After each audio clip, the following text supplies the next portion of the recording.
તાલુકાના ત્રગડી ગામે 41.45 લાખના દારૂ સાથે 1 કરોડના મુદ્દામાલ ઝડપાયો. 41.45 લાખના દારૂ સાથે 1 કરોડનો મુદ્દામાલ ઝડપાયો.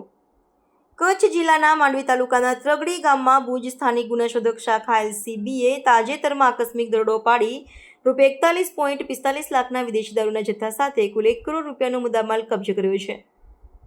મળતી માહિતી અનુસાર રાજ્ય બહારથી અહીં દારૂ મંગાવી કચ્છમાં ગેરકાયદેસર વેચાણ કરવાની તૈયારી ચાલી રહી હતી, જેના અંગે બાતમીના આધારે પોલીસે દરે કટિંગ દરમિયાન જ ત્રાટકીને આ મોટા પ્રમાણમાં વિદેશી દારૂ, વાહનો અને અન્ય સામાન કબજે કર્યો છે.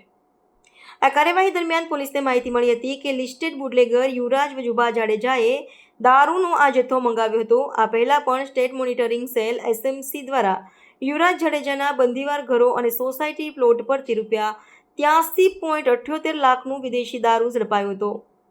છેલ્લા કેટલાક સમયમાં ત્રગડી ગામમાં વિદેશી દારૂના ગેરકાયદેસર વેપારના કેળવણી ઓગળી ગયા હતા અને એમાં યુવરાજ તેમજ તેના સાગરીતો પૈસા કમાવા માટે રાજ્ય બહારથી દારૂ મંગાવવા અને વિસ્તૃત માળખાગત વ્યવસ્થા રચેલી હોવાનું ખુલ્યું છે.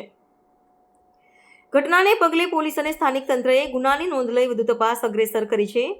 દારૂના કટિંગ વખતે ઝડપાયાના કારણે મુખ્ય આરોપીઓના પગલાં અટકાવી શકાયા હતા. તેમ છતાં કેટલાક મુખ્ય આરોપીઓ હજુ પણ ફરાર છે. કચ્છ જિલ્લામાં દારૂબંધીની અમલવારીના દાવા વચ્ચે આવા સતત દારૂ પકડાઈ રહ્યા છે, જેના કારણે સ્થાનિક પ્રશાસન પર પણ ગંભીર સવાલો ઉઠી રહ્યા છે. પ્રાર્થના સંદેશ ન્યૂઝની તમામ લેટેસ્ટ અપડેટ્સ માટે ચેનલને હમણાં જ લાઈક, શેર અને સબસ્ક્રાઇબ કરો.